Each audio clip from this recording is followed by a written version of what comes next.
संघ को कांग्रेस के उन नेताओं पर विश्वास था जो कह रहे थे कि हमारे देह के टुकड़े हो जाएंगे लेकिन भारत विभाजित नहीं होगा।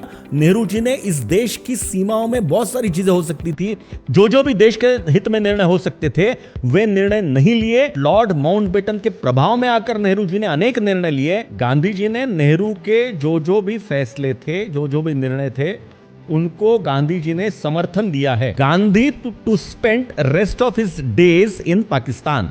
जो व्यक्ति कह रहा है कि मुझे पाकिस्तान में रहना, पाकिस्तान में जाना है, पाकिस्तान का चुटभैया नेता भी उनको आमंत्रित नहीं कर रहा है, इससे बड़ा दुर्भाग्य गांधी जी का क्या हो सकता है। उसका पूरा खामियाजा अब्दुल गफ्फार खान को बाद में भुगतना पड़ा। बता खान अब्दुल गफ्फार खान ने उसके बाद कहा कि गांधी और नेहरू ने सोने की तश्तरी में ऐसा उठा करके पाकिस्तान के सामने, जिन्ना के सामने रख दिया। पाकिस्तान का जनक है रहमत अली, अकेला रहता था। पाकिस्तान किसी भी व्यक्ति ने उसको बिल्कुल पूछा भी नहीं। वो जब मर गया तो उसका 7 दिन तक शव सड़ता रहा, कीड़े लग गए थे। ये पाकिस्तान की फितरत।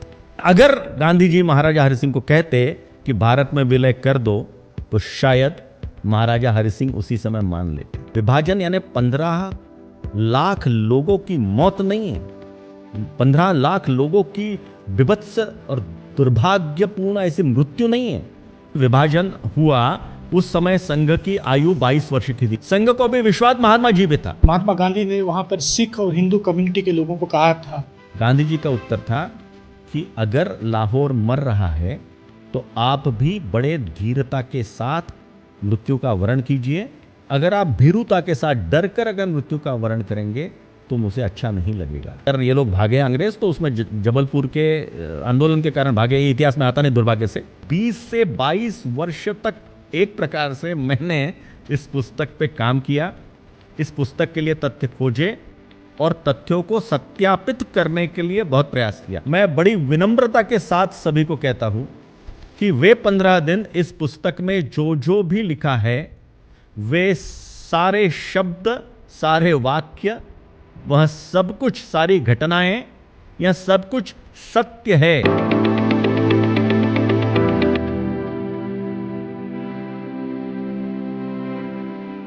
नमस्कार दोस्तों, हमारे पॉडकास्ट में आपका स्वागत है। आज हम ऐसे विषय में बात करने जा रहे हैं जो हमारे आज़ादी के इतिहास का सबसे दर्दनाक हिस्सा है।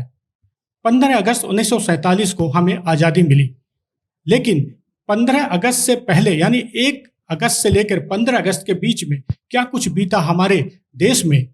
15 दिनों का वो दर्द क्या था। इस दौरान 15 दिनों तक भारत की राजनीति में क्या उथल पुथल हुआ, हमारे जो तत्कालीन बड़े नेता थे वो क्या कर रहे थे, वो नेतृत्व क्या कर रहा था, इन तमाम बातों को एक पुस्तक के रूप में संजोया है जाने माने इतिहासकार लेखक प्रशांत पोल जी ने। और आज के पॉडकास्ट में हमारे साथ बात करने के लिए स्वयं प्रशांत पोल जी मौजूद हैं। सर, आपका बहुत बहुत स्वागत है। नमस्कार सुमन जी और सभी को नमस्कार। सर, आपका परिचय देना बहुत जरूरी है और आपका परिचय कोई सामान्य नहीं है, इसलिए मैं आपसे पढ़ने की अनुमति चाहूंगा जी। आप B honours electronics and telecom हैं और डायरेक्टर दिशा कंसल्टेंट्स। इसके साथ ही साथ प्रशांत जी हिंदी, अंग्रेजी, मराठी के अलावा जापानी, जर्मन भाषाओं के जानकार हैं। 40 से अधिक देशों की आपने यात्रा की है और उन देशों के राजनीतिक, ऐतिहासिक और सामाजिक स्थितियों का आपने अच्छा खासा अध्ययन भी किया है। कई टेलीकॉम और आईटी कंपनियों के सलाहकार हैं। केंद्रीय सड़क परिवहन और जहाजरानी मंत्रालय में आईटी टास्क फोर्स के सदस्य, GKCIT मालदा पश्चिम बंगाल के गवर्निंग बोर्ड के अध्यक्ष, माखनलाल चतुर्वेदी पत्रकारिता विश्वविद्यालय की महाविद्युत परिषद के सदस्य, IIIT जबलपुर में गवर्निंग काउंसिलिंग और SGGESIT नांदेड़ के गवर्निंग बोर्ड के सदस्य और बंबई विश्वविद्यालय के IT सलाहकार। हाल ही में आपको मध्य प्रदेश सरकार की ओर से जो राष्ट्रीय सम्मान है इंफॉर्मेशन टेक्नोलॉजी का, वो भी आपको मिला है और आपकी पुस्तक को भी जो है साहित्य अकादमी का पुरस्कार मिला है और 8 भाषाओं में ये पुस्तक प्रकाशित हो चुकी है। अब तक 3 पुस्तक आपने लिखी है। तो सर, आपको तो हमारा सल्यूट। इतनी सारी प्रतिभाएं और आपका बैकग्राउंड टेक्नोलॉजी का, IT का और इतिहास में इतना अच्छा आपका अध्ययन और इतनी भाषाओं का आपको ज्ञान, निश्चित रूप से हमारे लिए गर्व की बात है कि आज हमारे पॉडकास्ट में आप हैं। धन्यवाद। सर, आपसे सबसे पहले ये जानना चाहेंगे कि आपने जो पुस्तक लिखी वे 15 दिन जी, वैसे तो आज़ादी के बारे में बहुत कुछ हम लोग भी पढ़ते रहते हैं, उस समय जो संघर्ष हुआ, देश में जो बलिदान हुए। आपको ऐसा क्या लगा कि कुछ ज़रूरी चीज़ें और निकालनी चाहिए? ऐसी क्या ज़रूरत आन पड़ी? आपको क्या महसूस हुआ कि आपको ये पुस्तक लिखनी पड़ी? देखिए, ऐसा है कि 1993-94 के लगभग मैं जब विभाजन पर कुछ लिखने का प्रयास कर रहा था, कुछ खोज कर रहा था, शोध कर रहा था, तो मेरे ध्यान में आया कि ऐसी अनेक बातें जो मुझे तब तक मालूम ही नहीं थी, इसमें अनेक अनसुलझे रहस्य भी है, अनेक ऐसी बातें हैं जो लोगों के सामने आई ही नहीं है। और वो सब देखकर मुझे ऐसा लगा कि स्वतंत्रता मिलने के पहले के 15 दिन जो है, 1 अगस्त 1947 से 15 अगस्त 1947 तक, इन 15 दिनों में इस देश का तत्कालीन नेतृत्व क्या कर रहा था, कहां कहां जा रहा था, किन से मिल रहा था, क्या बातें कर रहा था, यह अगर एक प्रकार से चित्रित करके लोगों के सामने रख दिया तो लोगों के अपने आप समझ में आ जाएगा कि हमने देश किन लोगों के हाथों में सौंपा था। कुछ बहुत ज्यादा टिप्पणी करने की भी आवश्यकता नहीं है। यह विषय दिमाग में आने के बाद मैं इसमें काम करने लगा। लेकिन दुर्भाग्य ऐसा था कि उन दिनों ना इंटरनेट था, ना बाकी कुछ ऐसे संसाधन थे, तो इसलिए उस समय के 1947 के अगर कोई डॉक्यूमेंट्स है, कोई कागजात है, वो ढूंढने के लिए बड़े प्रयास करने पड़ते थे, उन स्थानों पे जाना पड़ता था। पुराने समाचार पत्रों के आर्काइव आज जैसे आप थोड़ा बहुत प्रयास किया तो मिल जाते हैं, 47 के शायद ना मिले, लेकिन फिर भी प्रयास किया तो कहीं ना कहीं किसी न किसी समाचार पत्र के मिल जाते हैं, वो नहीं मिल रहे थे। तो 1947 के समाचार पत्रों को ढूंढना, तत्कालीन जो साप्ताहिक पत्रिकाएं प्रकाशित होती थी उनको देखना, तत्कालीन ग्रंथों को देखना, तत्कालीन कोई पत्राचार है उसको देखना, उस समय के कुछ लोग जो जीवित थे उनसे बातचीत करना, ऐसा बहुत सारा काम था। और जो तथ्य हाथ में आते थे वो तथ्य वास्तव में सत्य है या नहीं, या उसमें कोई एक दृष्टिकोण है, यह समझना भी आवश्यक था। तो मैं होते होते जब भी लिखने का प्रयास करता था लगता था ये अधूरा है, ये पूरा नहीं है। फिर बाद में इंटरनेट का प्रवेश हुआ, उसमें मैं लिखने लगा।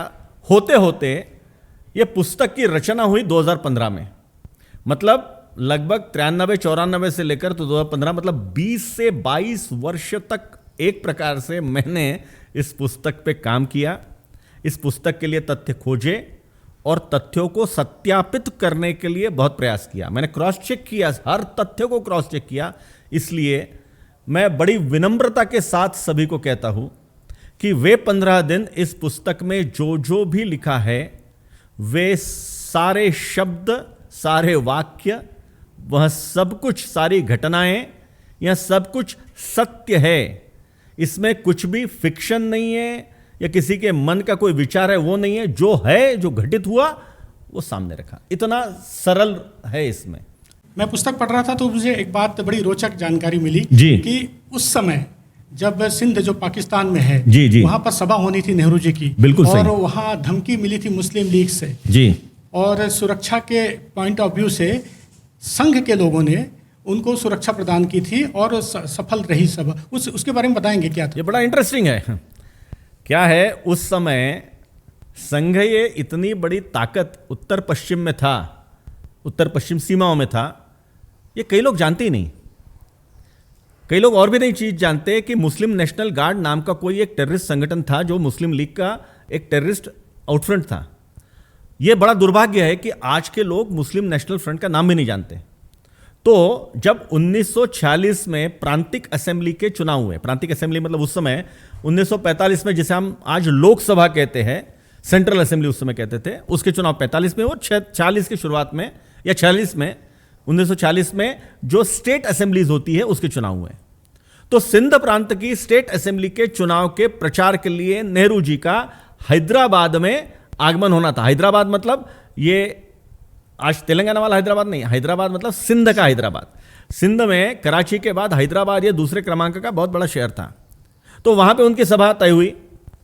जब सभा तय हुई तो वहां के मुस्लिम लीग और मुस्लिम नेशनल गार्ड के जो लोग थे, उन्होंने कांग्रेस के नेताओं को बताया कि अगर ये नेहरू वहां पे आया तो नेहरू जिंदा नहीं जाएगा, नेहरू की सभा हम यहां पे होने नहीं देंगे। अब बता दो नेहरू को यहां नहीं आना है। इस भाषा में और इस धमकी के साथ उन्होंने कांग्रेस के नेताओं को कहा। कांग्रेस के नेता डर गए। कांग्रेस के पास उस प्रकार का कोई रचना नहीं थी और वहां की जो प्रशासन था वो प्रशासन यह उनको समर्थन करने वाला नहीं था। तो वे उस समय संघ के जो प्रांत प्रचारक थे, सिंध प्रांत के राजपाल जी पुरी, उनके पास गए। दो उनके प्रमुख रूप से नेता जो थे कांग्रेस के, उनका नाम भी मैंने पुस्तक में दिया है, वो दोनों राजपाल पुरी जी से मिले कि उन्होंने बताया कि ऐसी ऐसी धमकी हमें मिली है कि नेहरू जी की सभा होने नहीं देंगे, नेहरू जिंदा नहीं जाएगा। राजपाल जी ने कहा आप बिल्कुल निश्चिंत रहे, कोई भी आपके नेता को यहां पे हाथ नहीं लगा सकता, आप निश्चित रूप से सभा कीजिए, संघ की सारी सुरक्षा रहेगी और संघ की सुरक्षा में जवाहरलाल नेहरू जी की सभा होगी। सभा हुई, एक भी घटना गलत नहीं हुई, अत्यंत सकुशल सफल रूप से सभा संपन्न हुई।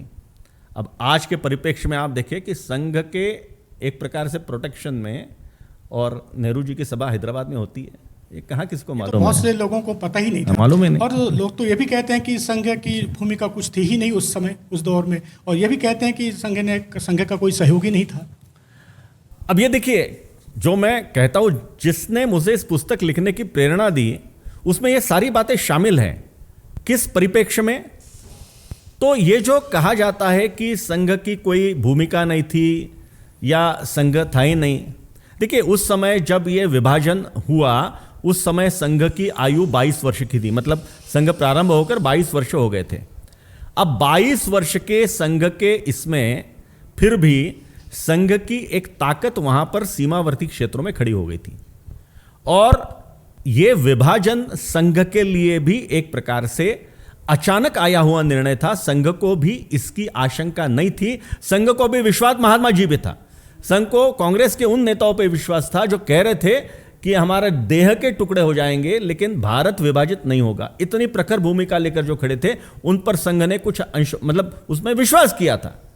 तो ये जब सारा समाचार हुआ और कि विभाजन हो रहा है तो स्वाभाविकतः संघ ने कहा कि अब तो चूंकि विभाजन हो गया है, ये उसमें सिंध पाकिस्तान में जा रहा है पूरा और पंजाब बट रहा है, पूर्व पंजाब और पश्चिम पंजाब हो रहे हैं। ऐसे इसमें सबसे प्रमुख बात यह है कि जो भी विस्थापित रूप होकर आ रहे हैं उनके लिए कुछ शिविर लगाना। तो मेडिकल शिविर होते हैं, रहने के लिए शिविर होते हैं, उनके खाने रहने की व्यवस्था, भारत में बसाने की व्यवस्था, इसके लिए संघ ने अपनी पूरी नेटवर्क लगाया, पूरी रचनाएं बनाई। और वहां पर मुस्लिम गुंडे, जो मुस्लिम नेशनल गार्ड और बाकी मुस्लिम लीग के जो गुंडे थे, उनसे संघ के स्वयंसेवकों ने उसी शैली में उसी प्रकार से मुकाबला किया, डट के मुकाबला किया। इसलिए उस समय अनेक लोगों ने एक्नॉलेज किया कि संघ के स्वयंसेवकों ने अनेकों की जान बचाई।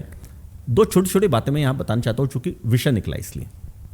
एक, मैं देख रहा था कि उस समय का तत्कालीन नेतृत्व, जब ये सारा अशांत सीमा क्षेत्र है, सारा अशांत है, दंगे हो रहे हैं बहुत ज्यादा, सारे लोग बहुत घबरा कर वहां जी रहे हैं, ऐसे इसमें उन लोग को ढाढ़स बंधाने, उनको मदद करने के लिए ये नेतृत्व सीमावर्ती क्षेत्रों में जा रहा है या नहीं जा रहा है।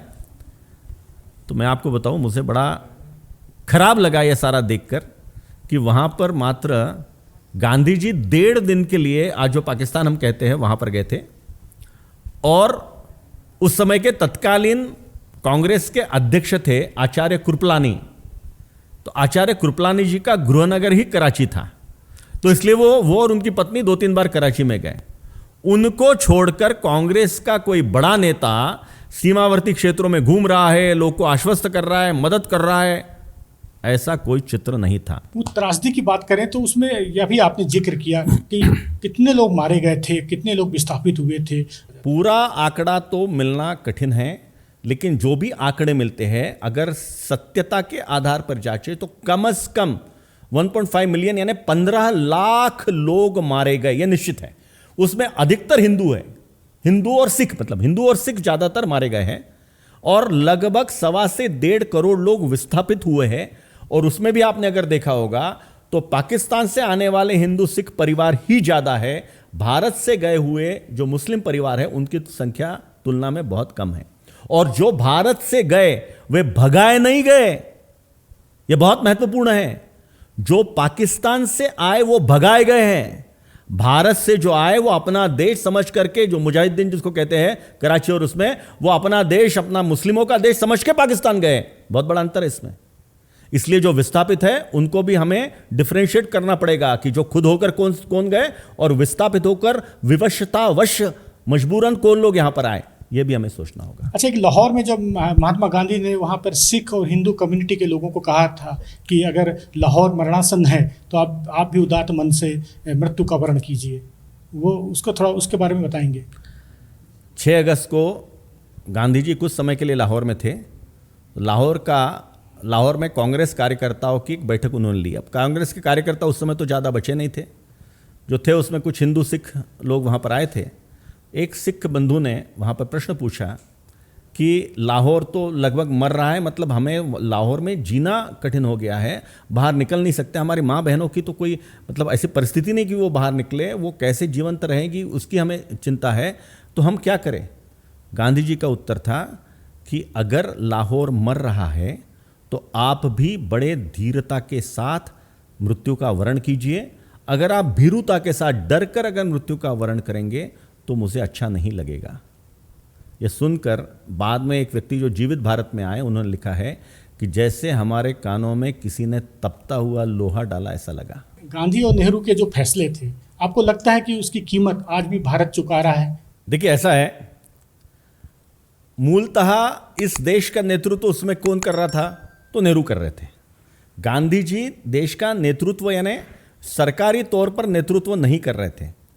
और गांधी जी ने नेहरू के जो भी फैसले थे, जो भी निर्णय थे, उनको गांधी जी ने समर्थन दिया है। जब परतंत्रता का दौर समाप्त होकर स्वतंत्रता में जब देश आ रहा है तो देश में सब कुछ नया करने की मानसिकता होती है, सारी एक्सेप्टेबिलिटी होती है। लोग तैयार थे, नेतृत्व जो कहेगा वो करने के लिए लोग तैयार थे। ऐसे समय में नेहरू जी ने इस देश का जो स्व था वो जागरूक नहीं होने दिया। यह सबसे बड़ी समस्या है। नेहरू जी ने इस देश के स्व को मारा। नेहरू जी ने इस देश की सीमाओं को समाप्त किया मतलब कम किया। नेहरू जी ने इस देश की सीमाओं में बहुत सारी चीजें हो सकती थी, जो भी देश के हित में निर्णय हो सकते थे वे निर्णय नहीं लिए। अंग्रेजी मानसिकता के कारण, लॉर्ड माउंटबेटन के प्रभाव में आकर नेहरू जी ने अनेक निर्णय लिए। उन सब के कारण सिर्फ ये विभाजन यानी 15 लाख लोगों की मौत नहीं है, 15 लाख लोगों की विभत्स और दुर्भाग्यपूर्ण ऐसी मृत्यु नहीं है, और लगभग 1.25 से 1.5 करोड़ लोगों का विस्थापित होना सिर्फ नहीं है। तो नेहरू जी के निर्णय के कारण इस देश ने जो गति पहले दिन से पकड़नी चाहिए थी, क्योंकि उसमें देश में इतनी ज्यादा प्रतिभाएं थी, इतना पोटेंशियल था, वो नहीं हो पाया। अब एक दूसरा चित्र देखिए। वहां के लोगों को में ढाढ़स बंधाने के लिए संघ के तत्कालीन सरसंघ चालक पूजनीय गुरु जी वो 5 अगस्त से 8 अगस्त के बीच में सिंध प्रांत का दौरा करते हैं। वो कराची में जाते हैं और कराची में साधु वासवानी जी, उस समय मतलब सिंधी समाज के बहुत बड़े संत हैं, उनके साथ एक सभा लेते हैं। वहां पे संघ का रूट मार्च होता है, संचलन, जिसे मतलब हम संचलन कहते हैं, रूट मार्च होता है। 10,000 स्वयंसेवकों का रूट मार्च देखकर कराची के जो मुस्लिम गुंडे हैं उनमें थोड़ा दहशत फैलती है, डर बैठता है कि एकदम कुछ नहीं कर सकते। इसलिए वहां पर बहुत ज्यादा अंशों में एक प्रकार से हिंदुओं को प्रोटेक्शन मिला। फिर उसके बाद उसे वहीं नहीं रुकते, हैदराबाद, जिसका भी अपन ने जिक्र किया, सिंध के हैदराबाद में जाते हैं, बाय रोड जाते हैं।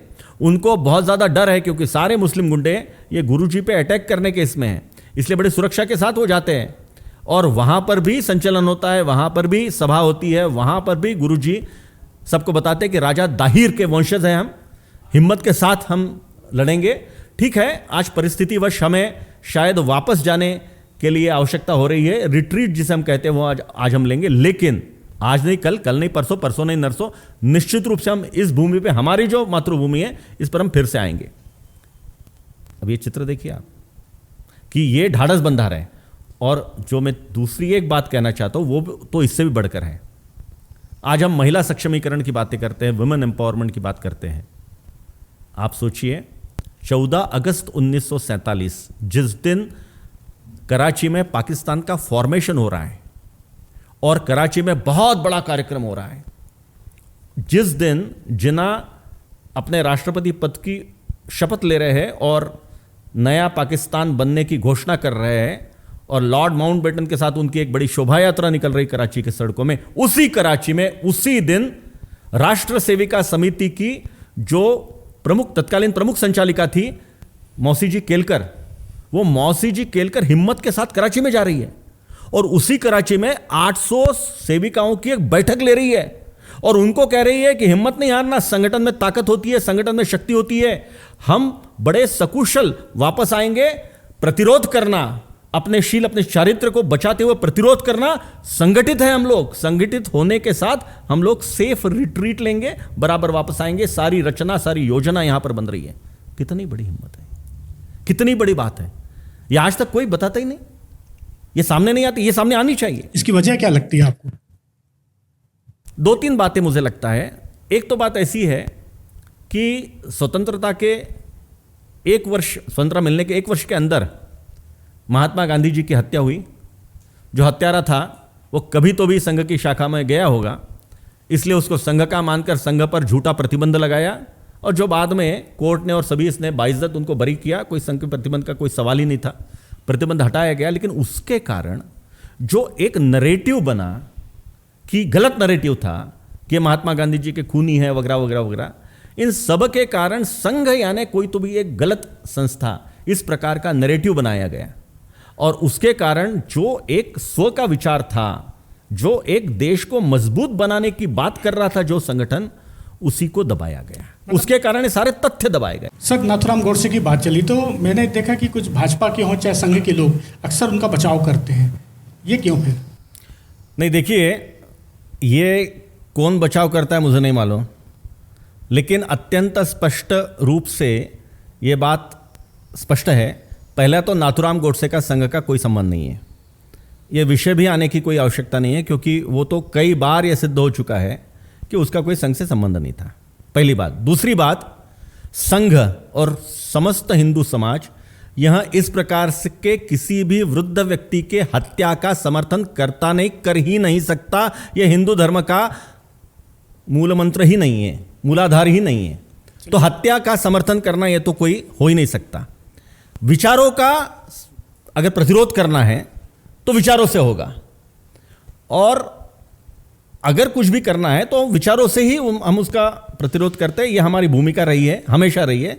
इसलिए किसी भी इस प्रकार की हत्या का हम समर्थन नहीं करते, कर ही नहीं सकते। संघ ने कभी भी हत्या का समर्थन किया नहीं, कर ही नहीं सकता। उल्टे गांधी जी तो प्रातस्मरण जो होता है संघ का, उसमें नाम है उनका। अब गांधी जी का विषय निकले इसलिए बता रहा हूं मैं। गांधी जी के अंतिम दिनों की इच्छा क्या थी? गांधी जी के अंतिम दिनों की इच्छा थी कि स्वतंत्रता के बाद का मेरा सारा जीवन यह पाकिस्तान में व्यतीत हो। उनकी जो जीवनी लिखी है जीडी तेंदुलकर ने, जो बहुत ऑथेंटिक मानी जाती है, 8 खंडों में वो जीवनी है, बहुत बड़ी उपलब्ध है। हाँ, उपलब्ध है। उस जीवनी में भी उन्होंने, तेंदुलकर जी ने लिखा है कि गांधी जी ने बारंबार यह कहा है कि मुझे अपने अंतिम दिनों में पाकिस्तान में रहना है। मेरे पुस्तक में मैंने एक समाचार की कटिंग डाली है जिसका शीर्षक टाइम्स ऑफ इंडिया दिया है। टाइम्स ऑफ इंडिया के 8 अगस्त 1947 के मुंबई एडिशन का वो समाचार है। उस समाचार में हेडिंग है, Gandhi to spend rest of his days in Pakistan. वो शीर्षक लिखा है उसमें। तो गांधी जी हर बार कह रहे हैं, दुर्भाग्य क्या है गांधी जी का दुर्भाग्य कि बैरिस्टर जिन्ना तो छोड़ दीजिए, पाकिस्तान के मुख्यमंत्री, प्रधानमंत्री उस समय लियाकत अली खान थे, लियाकत अली खान भी छोड़ दीजिए, पाकिस्तान के एक भी छुटभैया नेता ने भी गांधी जी को पाकिस्तान आने का आमंत्रण नहीं दिया है। यह सबसे बड़ा दुर्भाग्य है। जो व्यक्ति कह रहा है कि मुझे पाकिस्तान में रहना है, पाकिस्तान में जाना है, पाकिस्तान का छुटभैया नेता भी उनको आमंत्रित नहीं कर रहा है। इससे बड़ा दुर्भाग्य गांधी जी का क्या हो सकता है? काफ़ी वैसी बात है, क्योंकि बहुत से लोगों को इस बात की जानकारी नहीं है। हम बात करें गांधी जी को ही लेकर, तो गांधी, आपकी पुस्तक में ही कहीं जिक्र है कि गांधी जी तैयारी कर रहे थे कश्मीर जाने की, और हरि सिंह जो वहाँ के महाराजा हरि सिंह, वो नहीं चाह रहे थे कि महात्मा गांधी वहाँ दौरा करें। उसकी क्या वजह थी? शायद उन्होंने माउंटबेटन को पत्र भी लिखा था। हाँ, देखिए, ऐसा है, गांधी जी अपने जीवन में पहली बार और अंतिम बार कश्मीर में आए। वो 1 अगस्त 1947 को और 3 अगस्त 1947 तक रहे। जब उन्होंने इच्छा व्यक्त की कश्मीर आने की, उस समय चूंकि स्वतंत्रता पास आई हुई थी और रियासतें पाकिस्तान में जाएगी या भारत हिंदुस्तान में रहेगी या कैसी रहेगी या स्वतंत्र रहेगी, इस पर बड़ा एक मंथन चल रहा था। और कश्मीर के जो राजा थे महाराजा हरि सिंह, वो तय नहीं कर पा रहे थे कि हमारी भूमिका स्वतंत्र रहने की है या हिंदुस्तान में मिलने की है। ऐसे समय में गांधी जी का वहां आना या किसी भी नेता का वहां आना, गांधी जी अपवाद नहीं है, किसी भी नेता का वहां आना उनको ठीक नहीं था। बल्कि उन्होंने गांधी जी को कुछ वर्ष पहले आमंत्रित भी किया था, उस समय गांधी जी जा नहीं पाए थे, लेकिन इसलिए वो गांधी जी एक प्रकार से अवांछित गेस्ट थे। लेकिन फिर भी जब गांधी जी वहां पर आए तो महाराजा हरि सिंह ने उनका स्वागत किया, उनको अपने घर में बुलाया, घर में उनको भोजन भी उनके साथ किया और वो उनके जो पैलेस था वहां पे भी वो गए। तो जो आवा भगत होनी थी वो पूरी आवा भगत महाराजा हरि सिंह ने गांधी जी की है। तो भारत में विलय होने को लेकर इस विषय पर कोई चर्चा नहीं हुई?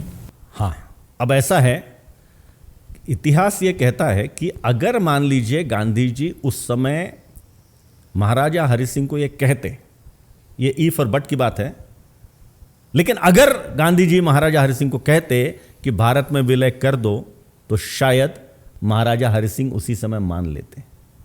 दुर्भाग्य क्या है? शायद वाली बात। दुर्भाग्य क्या है?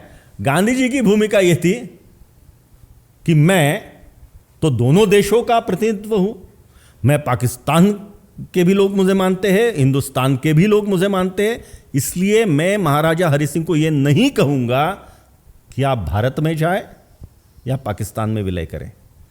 अब दुर्भाग्य देखिए, जैसे मैंने अभी आपको कहा कि भारत के लोग तो उनको अपना राष्ट्रपिता आज भी मानते हैं, लेकिन वो जिस पाकिस्तान को अपना मान रहे थे, उस पाकिस्तान ने उनके अंतिम दिनों में उनको आमंत्रित भी नहीं किया। ये पाकिस्तान की फितरत है।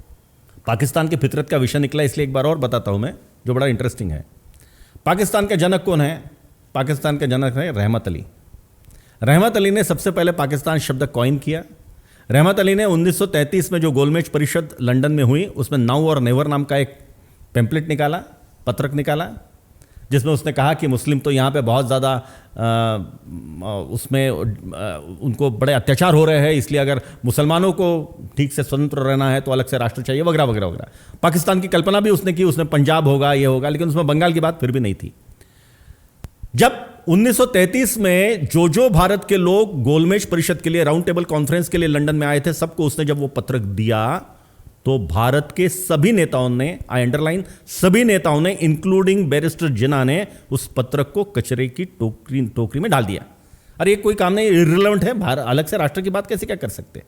1933 तक अलग राष्ट्र की कल्पना उनके दिमाग में किसी के नहीं थी। लेकिन मजेदार बात, उसने अपना एक व्यक्ति का, जिसको कहते हैं ना वन मैन आर्मी, जैसा उसने पाकिस्तान के लिए अपना संघर्ष जारी रखा। वो हर किसी से मिलता रहा। पाकिस्तान शब्द का पहली बार प्रयोग 1943 में बैरिस्टर जिन्ना ने किया। 1940 के लाहौर अधिवेशन में मुस्लिम लीग ने पाकिस्तान की मांग कर दी थी, लेकिन पहली बार पाकिस्तान शब्द का प्रयोग 1943 में, उसके बराबर पत्रक निकालने के 10 वर्ष के बाद जिन्ना ने किया है। उसके बाद पाकिस्तान बन गया। पाकिस्तान बनने के बाद ये जो रहमत अली था, जो मूलतः पंजाब के होशियारपुर का था, जो आज भारत में है, और सीखने के लिए कैम्ब्रिज में गया था, वो कैम्ब्रिज में ही था, वो पाकिस्तान में मिलने के लिए आया, जिन्ना से मिलने के लिए, लियाकत अली खान से मिलने के लिए। उन लोगों ने उसको दुत्कार करके बाहर निकाल दिया, भगा दिया, भगा के बाहर उसको फेंका है कि ये क्रेडिट ना ले ले कि ये पाकिस्तान का निर्माता वो है करके, या पाकिस्तान उसके इससे बना, भगा दिया। बाद में वो होशियारपुर में भी आया, लेकिन उसको लगा जिस भारत के लिए मैंने इतना कोसा है भारत को, मैं अलग राष्ट्र की बात कर रहा हूं, तो भारत में कैसा रह सकता हूं। वो फिर वहां गया लंदन में, और 1951 में उसकी जो मृत्यु हुई है, वो मृत्यु इतनी दर्दनाक तरीके से हुई है। वो अकेला रहता था, पाकिस्तान के किसी भी व्यक्ति ने उसको बिल्कुल पूछा भी नहीं। वो जब मर गया तो उसका 7 दिन तक शव सड़ता रहा, कीड़े लग गए थे। बाद में किसी को ध्यान में आया तो उसने खोला और उसका दफन किया है। ये पाकिस्तान की फितरत है, ये पाकिस्तान की मानसिकता है। इसलिए रहमत अली को सड़ने के लिए जिस पाकिस्तान ने छोड़ दिया, उसी पाकिस्तान ने गांधी जी की जो अंतिम इच्छा थी कि उन्हें पाकिस्तान में रहना था, उसको सादा आमंत्रित भी नहीं किया। अब जिन्ना की बात करें तो ये कितना सच है मुझे नहीं मालूम, लेकिन ये बात आती है कि जिन्ना जब बीमार थे तो उन्होंने अपनी बीमारी को छुपाया, और माउंटबेटन ने ये बात कहीं भी थी कि अगर मुझे पता होता कि उनके पास अब ज़्यादा वक्त नहीं है तो शायद मैं पाकिस्तान नहीं बनने देता। देखिए, इसमें ऐसा है, इसमें जो पहला भाग आप जो बोल रहे हैं वो हकीकत है, वो सत्य है कि जिन्ना ने अपनी बीमारी को छुपाया और जिन्ना को मालूम था कि शायद मैं ज़्यादा दिन नहीं टिक पाऊंगा, इसलिए जिन्ना को पाकिस्तान बनाने की जल्दी थी। लेकिन दूसरा भाग असत्य है। असत्य इस मामले में कि हर हालत में ब्रिटेन को भारत के टुकड़े करने ही थे, इसलिए उसके हाथ में मुस्लिम लीग जैसा एक औजार मिल गया। नहीं तो तकलीफ होती, लेकिन इसलिए ये माउंटबेटन तय नहीं करता। माउंटबेटन तो चाहता था, इसलिए चाहता था द्वितीय विश्व युद्ध में जीतने के बाद जो हालत इन सब लोग की हो गई थी, उस सब लोग ने, जो दोस्त राष्ट्र जिसको कहते थे, जिसमें अमेरिका भी था, ब्रिटेन था, फ्रांस था, सारे लोग, इन लोगों ने कहा था कि ब्रिटेन के जो भी उपनिवेश है, कॉलोनीज हैं, उसमें से ब्रिटेन ने बाहर निकलना चाहिए। You take your own time, लेकिन बाहर निकलना चाहिए। तो ब्रिटेन ने सोचा हम 1950 के लगभग बाहर निकलेंगे। लेकिन कुछ ऐसी परिस्थितियां हुई, भारत में 3 अलग अलग जगह एक प्रकार से आंदोलन हुआ, उसमें जबलपुर का बहुत बड़ा रोल है। अच्छा। अगर ये लोग भागे अंग्रेज तो उसमें जबलपुर के आंदोलन के कारण भागे, ये इतिहास में आता नहीं दुर्भाग्य से, आज का वो विषय नहीं है। लेकिन उनको ये चाहिए था कि जैसे उन्होंने जर्मनी के 2 टुकड़े करके रख दिए, उस समय वेस्ट जर्मनी और ईस्ट जर्मनी के था, कि उसके कारण जर्मनी की ताकत नहीं रह पाएगी, इसलिए उन्होंने जर्मनी को पहले सोवियत ब्लॉक में और वेस्टर्न और ईस्टर्न ब्लॉक में अलग अलग डिवाइड किया था। वैसे ही वो चाहते थे कि भारत में अंदर का पोटेंशियल बहुत ज़्यादा है, तो ये अगर फिर से उठ खड़े हो सकते हैं, इसलिए इनको 2 भागों में विभाजित करना आवश्यक है, और इसलिए उन्होंने मुस्लिम लीग को पकड़ा था। इसलिए दूसरा भाग ये सत्य नहीं है, हर हालत में माउंटबेटन भारत का विभाजन करना ही चाहता था। अच्छा प्रशांत जी, ये भी जानना चाहेंगे कि उस समय जो प्रिंसली स्टेट्स थी उनकी अपनी अलग वो थी और राय थी, वो शायद बहुत से मिलना नहीं चाहते थे, तो उस समय जो सरदार वल्लभ भाई पटेल और उनके जो समकक्ष जो नेता थे जिनके ऊपर ये जिम्मेदारी थी, उनकी क्या भूमिका रही? जो आपने दस्तावेज खंगाला उसमें क्या कुछ निकल कर आया? उसमें देखिए, ऐसा था कि कई जो प्रिंसली स्टेट थी वो तो भारत के साथ मिलने के लिए तैयार थी, मोटे तौर पे ज़्यादा, भोपाल, जूनागढ़ वगैरह। हाँ, अब समस्या कहाँ आ रही थी, जो आपने अभी जिसका जिक्र किया, भोपाल है, जूनागढ़ है, जहाँ पे या तो मुस्लिम नवाब थे, जनसंख्या शायद मुस्लिम नहीं होगी लेकिन मुस्लिम नवाब थे, और हैदराबाद जैसे मुस्लिम जो शासक थे, निज़ाम, वो लोग कतई भारत में मिलना नहीं चाहते थे। तो ये जो निज़ाम है, ये निज़ाम और भोपाल और जूनागढ़ के नवाब जैसे कुछ और भी लोग थे। इतना ही नहीं तो राजस्थान की 1-2 रियासतों के जो हिंदू राजा थे, वे भी पाकिस्तान उनको इस प्रकार के आकर्षण कर दे रहा था कि हमारे यहाँ से सीधी रेल लाइन हम डाल देंगे, हम इतना देंगे, हम उतना देंगे, आप भारत में क्यों रह रहे हैं। तब तक इन लोगों को यह अंदाज़ा नहीं था कि पाकिस्तान यानी फेनेटिक मुस्लिम कंट्री में परिवर्तित होगा। ये उनको अंदाज नहीं था, या अंदाज नहीं था, या किसी अपने स्वप्नलोक में थे, पता नहीं, लेकिन यह परिस्थिति थी। इसलिए कुछ हिंदू राजा भी पहले सोच रहे थे, लेकिन वल्लभ भाई पटेल जी ने उसको बहुत अच्छे से टैकल किया। जैसे भोपाल के नवाब की बात हो रही है, तो भोपाल का नवाब ने जितने प्रयास कर सकता था, भोपाल का नवाब सारे प्रयास किए। उसने निज़ाम को, हैदराबाद के निज़ाम को पत्र लिखा कि कुछ भी करके हमें यहाँ से बाहर निकालिए, पाकिस्तान में मिलाने के लिए जो आप कर सकते हैं वो कीजिए, क्योंकि मैं तो सारी हिंदू रियासतों के बीच में फंसा हूँ। जिन्ना को भी पत्र लिखा था। जिन्ना को भी लिखा उसने जिन्ना को पत्र लिखा, मैं उसने कहा कि मैं पाकिस्तान में आना चाहता हूँ। निज़ाम जो था वो बाद, निज़ाम तो आखिर तक तैयार नहीं हुआ हैदराबाद का। संभव कैसे होता है, भौगोलिक दृष्टि से क्या संभव होता है? उनका आर्गुमेंट क्या था कि अगर बंगाल इतने दूर होकर भी पाकिस्तान का हिस्सा बन सकता है और पूर्वी पाकिस्तान कहलाता, उस समय पहले पूर्वी पाकिस्तान कहलाता था, तो हम अगर आइसोलेशन में भी है तो क्या दिक्कत है, ऐसा उनका आर्गुमेंट था।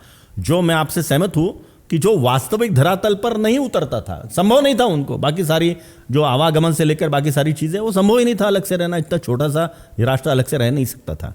इसलिए आपने देखा कि तेलंगाना में, जो आज के तेलंगाना में, उस समय आंध्र था, उसका जो निज़ाम था, हैदराबाद का निज़ाम, उसको भी बाद में जिन्ना के मृत्यु के 7 दिन के बाद उसको भी भारत ने अपने इसमें मिला लिया। मतलब सितंबर 1948 में वो जो निज़ाम था, वो निज़ाम सरेंडर हुआ, घुटने टेक कर वो वल्लभ भाई पटेल के सामने और भारतीय सरकार के सामने वो उसने सरेंडर किया है। तो अधिकतर जो रियासतें थी वे भारत में मिलने के पक्ष में थी, कुछ रियासतों ने किया। लेकिन इसमें चूंकि विषय निकला इसलिए एक उसमें जरूर मैं विषय छेड़ना चाहता हूं। उसमें एक प्रोविंस था, देखिए ऐसा है, 3 जून 1947 को लॉर्ड माउंटबेटन ने जो बैठक बुलाई कांग्रेस, मुस्लिम लीग और सभी की, उसमें उसने घोषित किया कि भारत तो विभाजित हो रहा है, 15 अगस्त को आपको स्वतंत्रता मिल रही है और विभाजन ये तय है, 15 अगस्त को होना है। उसमें यह तय हुआ कि जो कांग्रेस शासित राज्य है, कांग्रेस शासित राज्य मतलब जिन विधानसभाओं में कांग्रेस जीत गई है वे भारत के साथ रहेंगे, जिनकी विधानसभाओं में, उसमें स्टेट असेंबलीज कहते थे, प्रांतीय असेंबली, वहां पर मुस्लिम लीग जीती है वो पाकिस्तान में रहेंगे। और जो प्रिंसली स्टेट है, रियासतें हैं, वे तय करेंगी अपने निर्णय के अनुसार कि भारत में रहना, पाकिस्तान में रहना है या स्वतंत्र रहना है। अंग्रेजों ने 3 ऑप्शन दिए थे। अब उसमें एक प्रोविंस था, स्टेट था, नॉर्थ वेस्ट फ्रंटियर प्रोविंस। आज हम उसको खैबर पख्तूनख्वा कहते हैं। अब्दुल गफ्फार खान जहां से, हाँ, अब्दुल गफ्फार खान, इमरान खान, आज इमरान खान जहां से आता है, पेशावर और वो सब, वो सारा उस समय नॉर्थ वेस्ट फ्रंटियर प्रोविंस कहलाता था। सारे पठान लोगों का है, वो पूरा पठान ही है वहां पे मूल रूप से।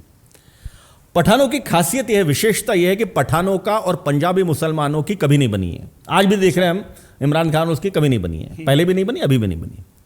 और ऐतिहासिक रूप से आप देखेंगे तो पठान जो है वो भारत के साथ बड़े मधुर संबंध में रहे हैं, चाहे अफगानिस्तान रहे या चाहे वो खान अब्दुल गफ्फार खान थे। तो खान अब्दुल गफ्फार खान तो कांग्रेस के नेता थे और वो पूर्णतः गांधी शरण थे, पूर्णतः गांधी शरण थे, गांधी जी को अपना सब कुछ मानने वाले थे और कांग्रेस के वहाँ एक सबसे बड़े नेता थे। उनकी बहुत बड़ी इज्जत वो पठानों के बीच में थी। पठान वैसे भी जो जिरगा कहते हैं या उस प्रकार का, वो अपने जिरगा के नेता को मानते हैं, तो इनकी बहुत मान्यता थी। इन्होंने कहा कांग्रेस को वोट दो, तो कांग्रेस बहुमत से जीत के आई। सारा मुस्लिम क्षेत्र है, जीती कौन? कांग्रेस। और खान अब्दुल गफ्फार खान साहब का चचेरा भाई जो था वो मुख्यमंत्री बन गया। विधानसभा ने भी निर्णय लिया कि हमें भारत के साथ मिलना है। अब स्वाभाविक रूप से वो भारत के साथ मिलेंगे, यह तय था। लेकिन 3 जून के इस बैठक के बाद, जहां विभाजन का निर्णय हुआ, 9 जून को कांग्रेस वर्किंग कमेटी की बैठक हुई इस पर सिक्का मुर्तब करने के लिए। उसमें नेहरू जी ने यह कहा कि चूंकि वहां पे मुस्लिम बहुमत में हैं, इसलिए वहां पर हम जनमत लेंगे, रेफरेंडम, जनमत संग्रह लेंगे। कांग्रेस कार्यकारिणी में उसका विरोध हुआ। वल्लभ भाई पटेल और तमाम जो नेता है उन्होंने उसका विरोध किया कि जो तय हुआ है उसके मुताबिक तो उन्हें, हमें, मतलब वो भारत में मिलेंगे। वो विधानसभा ने कहा हम भारत में मिलेंगे, सारे नेता कह रहे हैं हमें भारत में मिलना है, तो आपको क्या दिक्कत है? उनका नहीं, मुस्लिम बहुमत में है, तो चूंकि वो मुस्लिम बहुमत में है इसलिए वहां पे हम जनमत लेंगे। अब नेहरू अकेले थे, लेकिन फिर भी चूंकि गांधी जी का समर्थन नेहरू जी को था, इसलिए कांग्रेस के वर्किंग कमेटी ने यह बात मान ली, रेफरेंडम तय हुआ। दुर्भाग्य इतना कि खान अब्दुल गफ्फार खान को यह समाचार रेडियो के समाचारों के माध्यम से मिला। अच्छा, उनसे किसी ने कंसल्ट तो करना बहुत दूर की बात है, बताया भी नहीं। फिर जब रेफरेंडम तय हुआ जुलाई में, 21 जुलाई से लेकर 25 जुलाई 1947 में, स्वतंत्रता के बस थोड़े पहले वो रेफरेंडम हुआ। उसमें मुस्लिम लीग ने बहुत जहरी धार्मिक प्रचार किया। वो देखकर नेहरू ने निर्णय लिया कि चूंकि वहां धार्मिक प्रचार हो रहा है, हम रेफरेंडम से हम बाहर निकल रहे हैं, हम उसका बहिष्कार कर रहे हैं, हम विड्रॉ कर रहे हैं। रेफरेंडम में कांग्रेस थी नहीं कहीं। अब दुर्भाग्य से यह समाचार भी खान अब्दुल गफ्फार खान को, जिनको सीमांत गांधी हम कहते हैं, उनको रेडियो के समाचारों से मिला। इससे बड़ा दुर्भाग्य क्या हो सकता है? समर्पित थे पूरी तरह से, पूरी तरह समर्पित थे वो तो, नेहरू गांधी जी को के लिए समर्पित थे, उनको वो समाचार मिला। तो नतीजा क्या? यही होना था। तो एक हरा बॉक्स रखा था पाकिस्तान के लिए, लाल बॉक्स रखा था भारत के लिए। अब भारत के लिए एक तो उन्होंने 35 लाख वोटर में से मात्र 5.5 लाख वोटर को वोटर माना। इनके जितने खान अब्दुल गफ्फार खान वगैरह, चैत्राल वगैरह जो सारे क्षेत्र थे, वो लोग वोट ही नहीं कर सकते थे। और चूंकि कांग्रेस ने बहिष्कार किया था, तो कांग्रेस का कोई वहां था ही नहीं, तो सब कुछ, सारे वोट जो पड़े, 90% वोट जो थे 50% वोटिंग हुआ 2.5 लाख के लगभग, उसमें से 90% वोट तो पाकिस्तान के इसमें पड़े। इसका पूरा खामियाजा अब्दुल गफ्फार खान को बाद में भुगतना पड़ा, बताते हैं। खान अब्दुल गफ्फार खान ने उसके बाद कहा कि गांधी और नेहरू ने, उनके शब्द हैं, गांधी और नेहरू ने ये हमारा NFW north west frontier province MWFP ये पूरा सोने की तश्तरी में ऐसा उठा करके पाकिस्तान के सामने, जिना के सामने रख दिया है और हमको चील और कुत्ते और कौवों के सामने डाल दिया। ये उनके वाक्य थे और उन्होंने कई बार दोहराए। और वास्तव में उनको वो जब तक रहे अधिकतर समय उनको या तो नजर कैद में रखा गया या जेल के अंदर रखा गया या वो देश के बाहर रहे। तो अब आप देखिए, इसमें मैं इसलिए अंडरलाइन कर रहा हूं, ये वाकया बनाना इसलिए चाहता हूं, नॉर्थ वेस्ट फ्रंटियर प्रोविंस यह सामरिक रूप से अत्यंत महत्व का क्षेत्र है, अत्यंत महत्व का। आज अगर वो आप नक्शे में देखेंगे तो अगर वो हमारे पास रहता, वो सारे पठान तो कहीं रहते, तो ये जो पीओके का अपने को समस्या आई, क्योंकि पीओके से सीधा उनका कनेक्शन भारत से था, तो पीओके की जो समस्या अपने को आ रही वो आती नहीं। उस समय महाराजा हरि सिंह भी ये नहीं कहते और वो सारे कबीले वहां आना वो सब होता ही नहीं। तो हमारे पास पूरा कश्मीर और पूरा ये अगर रहता, आज भारत की सामरिक रूप से क्या परिस्थिति रहती। इतने जबरदस्त परिस्थिति में आज हम सामरिक रूप से रहते, इतने सशक्त परिस्थिति में रहते, दूसरे किसी को आंख उठाने की भी हिम्मत नहीं रहती थी।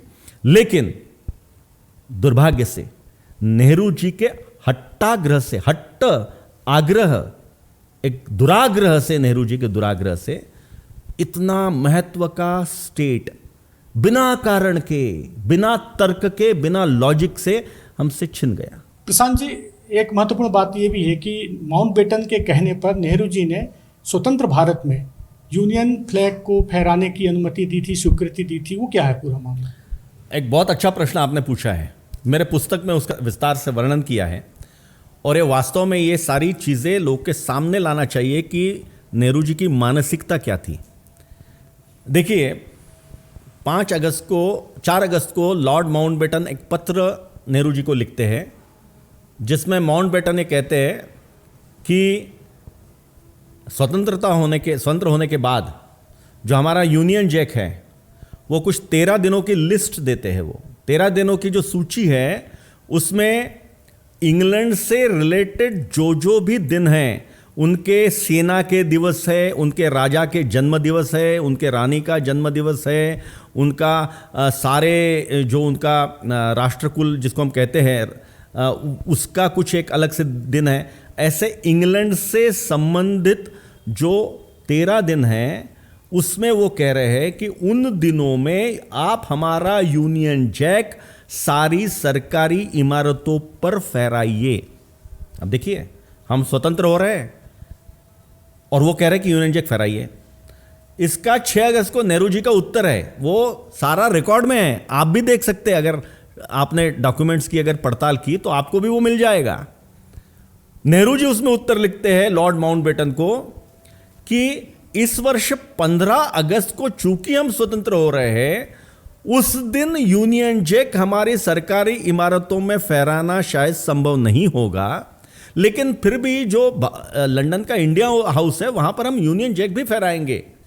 लेकिन अगले वर्ष से हम आपने जो दिन दिए हैं उन सारे दिनों में यूनियन जैक यह सरकारी इमारतों पर तिरंगे के साथ फहराएंगे। अब देखिए कितनी बड़ी बात, जिस यूनियन जैक को हटाने के लिए हमारे क्रांतिकारियों ने गोलियां खाई है, लिखा है उसमें। मतलब लिखा क्या, ये तो तथ्य है, प्रमाण है कि यूनियन जैक को उतारते समय कई क्रांतिकारियों की मृत्यु हुई है गोली लगने से। उस यूनियन जैक को स्वतंत्र होने के बाद भी नेहरू जी सरकारी इमारतों पर फहराने के लिए लॉर्ड माउंटबेटन को हां कह रहे हैं। और लॉर्ड माउंटबेटन को अप्रिशिएट इसमें करना पड़ेगा, वो व्यक्ति अपने देश के प्रति कितना वफादार है। वो फिर से पत्र लिख रहा है नेहरू जी को, जो पत्र भी उपलब्ध है।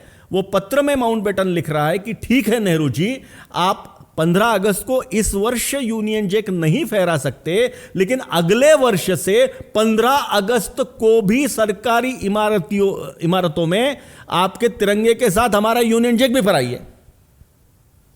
देश कहां जा रहा है, कहां जा रहा था, किन के हाथों में हमने देश सौंपा था? और यही पत्र लॉर्ड माउंटबेटन ने जिन्ना को लिखा था, जिन्ना ने उस पत्र के टुकड़े करके फाड़ के कचरे की टोकरी में डाल दिए थे। ये मैं इसलिए बता रहा हूं, ये सारे तथ्य है, प्रमाण हैं, ये आपको नेहरू जी की मानसिकता बताते हैं और ये भी बताते हैं कि हमारा दुर्भाग्य है, हमने देश कैसे नेतृत्व के हाथ में सौंपा था। गांधी जी भी, अब भारत की बात करें, स्वतंत्र भारत का जब ध्वज तैयार होता था, राष्ट्रध्वज, तो चरखा न होने की बात को लेकर शायद नाराज हुए थे। हाँ, आपकी बात सही है, ठीक कहा आपने। 6 अगस्त का वो समाचार है और तेंदुलकर जी की पुस्तक में उसका वर्णन है, और जो मैंने समाचार पत्र की कटिंग 8 अगस्त 1947 के टाइम्स ऑफ इंडिया की कटिंग जो मेरे पुस्तक में डाली है, उसमें भी इसका वर्णन है। उनके जो स्वीय सहायक है वो गांधी जी को कहते हैं कि गांधी जी, अभी ये घोषणा हुई है कि जो हमारा स्वतंत्र भारत का राष्ट्रध्वज रहेगा वो 3 रंगों का रहेगा और बीच में अशोक चक्र रहेगा। गांधी जी कहते हैं, और जो जिनका स्टेटमेंट अंग्रेजी में है, वो टाइम्स ऑफ इंडिया में भी अंग्रेजी में छपा है और जीडी तेंदुलकर की पुस्तक अंग्रेजी में है तो उसमें भी अंग्रेजी में छपा है। गांधी जी का वक्तव्य जो है वो है, I will never salute that flag. मैं उस ध्वज को कभी भी प्रणाम नहीं करूंगा जिसमें ये अशोक चक्र है। गांधी जी कहते हैं अशोक चक्र यह अशोक का प्रतीक है और सम्राट अशोक ने अनेक युद्ध खेले थे, इसलिए अशोक चक्र हिंसा का प्रतीक है। इसलिए जिस ध्वज में अशोक चक्र रहेगा उस ध्वज को मैं प्रणाम नहीं करूंगा। उसके बाद क्या वो मुझे नहीं मालूम, लेकिन उसके बाद का एक भी चित्र जिसमें गांधी जी तिरंगे को प्रणाम कर रहे हैं, ऐसा मेरे देखने में तो नहीं है। होगा तो शायद हो भी सकता है, नहीं ऐसा नहीं, लेकिन ये तथ्य है। आपका बहुत बहुत धन्यवाद कि आपने इस शानदार पुस्तक के बारे में चर्चा की, समय दिया और गहराई से चर्चा की। दर्शकों से भी ये उम्मीद है कि वो इस पुस्तक को जरूर पढ़ें, वे 15 दिन और अपनी प्रतिक्रियाएं दें। और जैसा कि बातचीत से जो बात निकल कर आई कि जो गलत फैसले होते हैं उससे हिंसा उपजती है, रक्तपात होता है उससे, और पाकिस्तान उसका उदाहरण है। तो सर को बहुत बहुत, भाई साहब को, आपको बहुत बहुत धन्यवाद। और दर्शकों से वादा करते हैं कि अगले एपिसोड में किसी दूसरे विषय को लेकर हम आपके बीच में हाजिर होंगे। तब तक के लिए नमस्कार। बहुत बहुत धन्यवाद।